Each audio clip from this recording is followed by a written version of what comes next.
बच्चों, आज हम गिरधर कबीराय की आगे की कुंडलियों के बारे में पढ़ेंगे। इससे पहले की वीडियो में हमने 1 2 3 1 2 3 कुंडलियों के बारे में पढ़ा था। तो आगे की कुंडलियाँ क्या है हम इस वीडियो में पढ़ेंगे।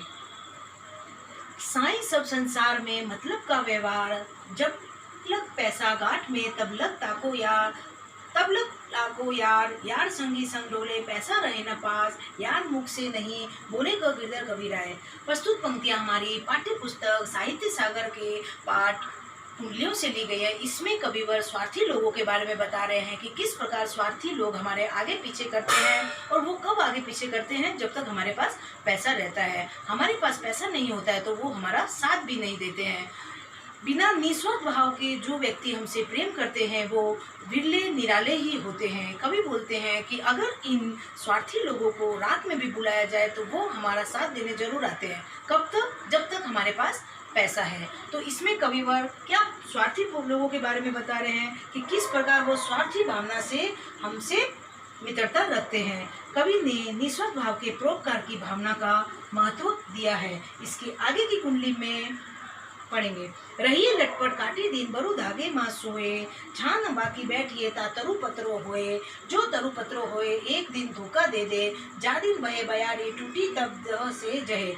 इसमें भी कवि यही बात बोल रहे हैं कि किस प्रकार से कि हमें एक मजबूत पेड़ के नीचे बैठना चाहिए या कमजोर पेड़ के नीचे। अगर हम कमजोर पेड़ के नीचे बैठेंगे तो कभी भी वो हवा आने से टूट जाएगा और हमें नुकसान पहुंचा सकता है। हमें बहुत ही मोटे पेड़ के नीचे बैठना चाहिए ताकि हवा भी आती है, अगर पत्ते झड़ जाते हैं तो हमें नुकसान नहीं हो सकता और हम उसकी छाया में रह सकते हैं। इस विशेष में कवि ने ये बताया है कि हमें निर्बल, असहाय और हारे हुए व्यक्तियों का सहारा नहीं लेना चाहिए, क्योंकि वो स्वयं को तो संभाल नहीं पाता तो वो दूसरों की सहायता कैसा करेगा। वो कभी भी हमारा साथ छोड़ सकता है। इसके आगे की कुंडली में हम पानी बाड़े नाव में घर में बाड़े दाम, दो हाथ उलीचिए यही समानो काल, यही सयानो काम, राम को सुमित कीजिए पर स्वास्थ्य के काज शीश आगे धर दीजिए।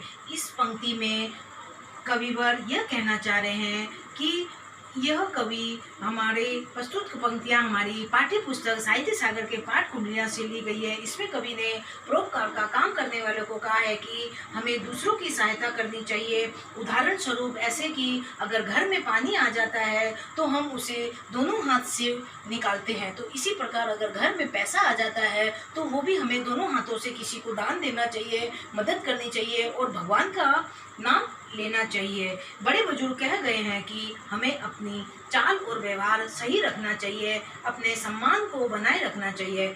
इस कुंडली का विशेष यह है कि नाव में अगर पानी भर जाता है और हम दोनों हाथ से निकालते हैं तो घर में भी जो पैसा रुपया है उसको भी हमें दोनों हाथों से दान पुण्य करना चाहिए। हमारी अंतिम कुंडली यह बोल रही है कि राजा के दरबार में जैसे समय पाए, साईं तहाँ न बैठिए जहाँ कोई दे उठाए, जहाँ कोई दे उठाए बोल अनबोले रहिए, हंसी नहीं हाय बात पूछे ते कहिए, कह गिरधर कबीराय समय सो कीजिए काज। प्रस्तुत पंक्ति में कवि गिरधर कविराज यह बोल रहे हैं कि हमें उस जगह कहीं नहीं जाना चाहिए जहाँ हमारा सम्मान नहीं होना चाहिए।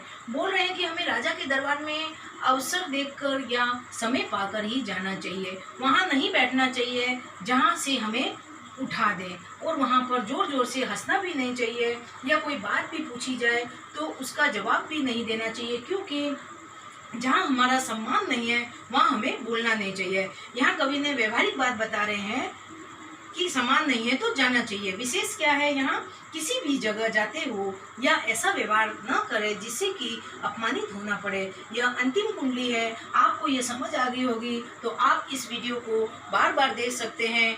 ये थी आपकी अंतिम कुंडली।